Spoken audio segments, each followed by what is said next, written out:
ಲಿಂಗಾಯತ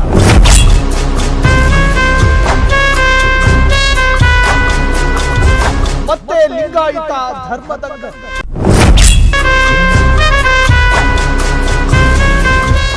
ಜಾತಿ ಗಣತಿ ಶುರುವಿಗೆ ಮುನ್ನ ಹತ್ತಿದ ಕಿಡಿ.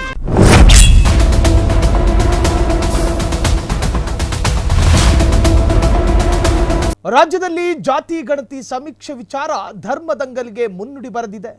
ರಾಜ್ಯ ಸರ್ಕಾರ ಶುರು ಮಾಡುತ್ತಿರುವ ಸಾಮಾಜಿಕ ಶೈಕ್ಷಣಿಕ ಸಮೀಕ್ಷೆ ಅರ್ಥಾತ್ ಜಾತಿ ಗಣತಿ ಸಮೀಕ್ಷೆಯ ವೇಳೆ ವೀರಶೈವ ಲಿಂಗಾಯತ ಸಮಾಜದವರು ನಲ್ಲಿ ಕಡ್ಡಾಯವಾಗಿ ವೀರಶೈವ ಲಿಂಗಾಯತ ಬರೆಸಬೇಕು ಎಂದು ನಿನ್ನೆ ಹುಬ್ಬಳ್ಳಿಯಲ್ಲಿ ನಡೆದ ವೀರಶೈವ ಲಿಂಗಾಯತ ಏಕತಾ ಸಮಾವೇಶ ತೀರ್ಮಾನಿಸಿದೆ.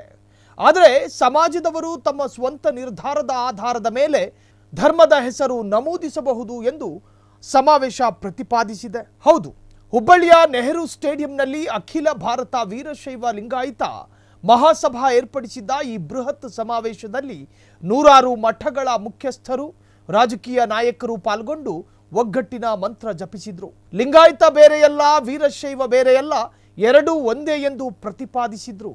ವೀರಶೈವರು ಮತ್ತು ಲಿಂಗಾಯತರು ಬೇರೆಯಲ್ಲ ಎಂಬ ಮೆಸೇಜ್ ರವಾನಿಸುವ ಜೊತೆಗೆ ಸಮಾಜದಲ್ಲಿ ಅಭಿಪ್ರಾಯಗಳ ವ್ಯತ್ಯಾಸ ಇದ್ದರೂ ಸಹ ಅದನ್ನ ಬಗೆಹರಿಸಿಕೊಂಡು ಏಕತೆಯನ್ನ ಪ್ರದರ್ಶಿಸಲು ಮುಂದಾಗಬೇಕು ವೀರಶೈವ ಲಿಂಗಾಯತ ಸಮುದಾಯದ ಮುಖಂಡರು ಕರೆ ನೀಡಿದ್ರು. ಇನ್ನು ಸಮೀಕ್ಷೆಯಲ್ಲಿ ಹೊಸ ಜಾತಿಗಳನ್ನ ಸೇರಿಸಿ ಅಖಂಡ ಹಿಂದೂ ಸಮಾಜವನ್ನ ವಿಭಜಿಸುವ ಹುನ್ನಾರ ನಡೆದಿದೆ.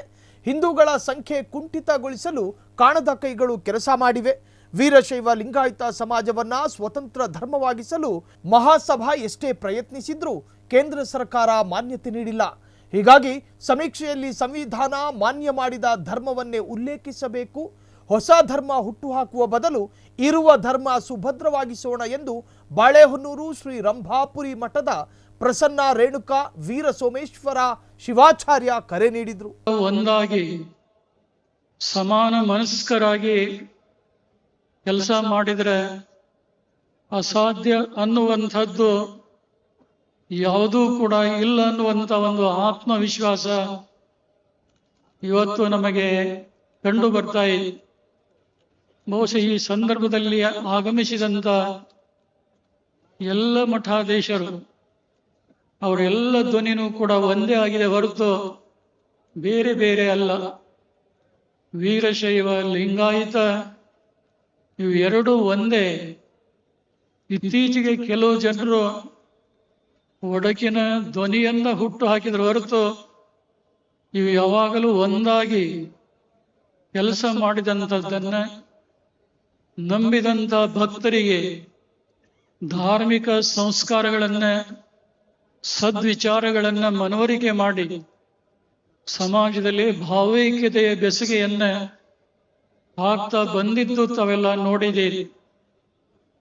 ವೀರಶೈವ ಲಿಂಗಾಯತ ಧರ್ಮ ಕೇವಲ ತಮ್ಮ ಮತ ಬಾಂಧವರಿಗೆ ಅಷ್ಟೇ ಅಲ್ಲ, ಬದುಕಿ ಬಾಳುವಂಥ ಎಲ್ಲ ವರ್ಗದ ಜನರ ಹಿತಕ್ಕಾಗಿ ಅಮೂಲ್ಯವಾದಂಥ ಸಲಹೆಗಳನ್ನ ಮತ್ತು ಮಾರ್ಗದರ್ಶನವನ್ನ ಕೊಟ್ಟಂತ ಇತಿಹಾಸವನ್ನ ಕಾಣ್ತೇವೆ.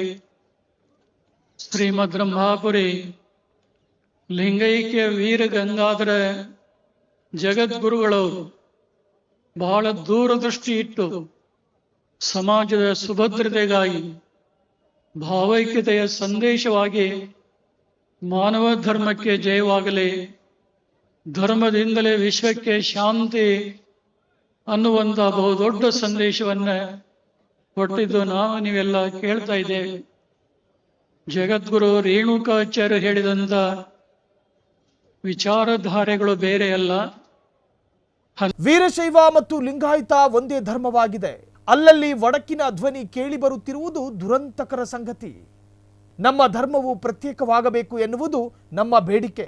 ಇತ್ತೀಚೆಗೆ ನಮ್ಮ ಸಮಾಜವು ಸಂಕಷ್ಟ ಅಥವಾ ಕಠಿಣ ಪರಿಸ್ಥಿತಿಗಳಿಗೆ ಪರಿಹಾರ ಕಂಡುಹಿಡಿಯಬೇಕಿದೆ. ಈ ಕಾರಣದಿಂದಾಗಿ ಸಮಾಜದ ಮುಂದೆ ಹಲವು ಸಮಸ್ಯೆಗಳು ಮತ್ತು ಸವಾಲುಗಳು ಉದ್ಭವಿಸಿವೆ. ಸಮಾಜದ ಅಸ್ತಿತ್ವಕ್ಕೆ ನಮ್ಮಲ್ಲಿರುವ ವೈಮನಸ್ಸನ್ನ ಬದಿಗಿಟ್ಟು ಸಂಘಟಿತರಾಗಬೇಕು ಎಂದು ವೀರಶೈವ ಮಹಾಸಭಾದ ಉಪಾಧ್ಯಕ್ಷರೂ ಆಗಿರುವ ಅರಣ್ಯ ಸಚಿವ ಈಶ್ವರ್ ಖಂಡ್ರೆ ಪ್ರತಿಪಾದಿಸಿದ್ರು. ಅವರೆಲ್ಲರಿಗೆ ಮುಖ್ಯವಾಹಿನಿಯಲ್ಲಿ ತರುವಂತ ಕೆಲಸವನ್ನು ನಾವು ಮಾಡಬೇಕಾಗಿದೆ. ಅವೆಲ್ಲ ಮಾಡಬೇಕು ಅಂತ ಹೇಳಿದ್ರೆ ಇವತ್ತು ಸಮಾಜದ ಶಕ್ತಿ ಈ ಸಮಾಜದ ಸಂಘಟನೆಯಲ್ಲಿದೆ. ಸಂಘಟನೆ ಅಂತ ಹೇಳಿದ್ರೆ ಇನ್ನೊಬ್ಬರನ್ನು ತುಳಿಯುವುದಕ್ಕಲ್ಲ.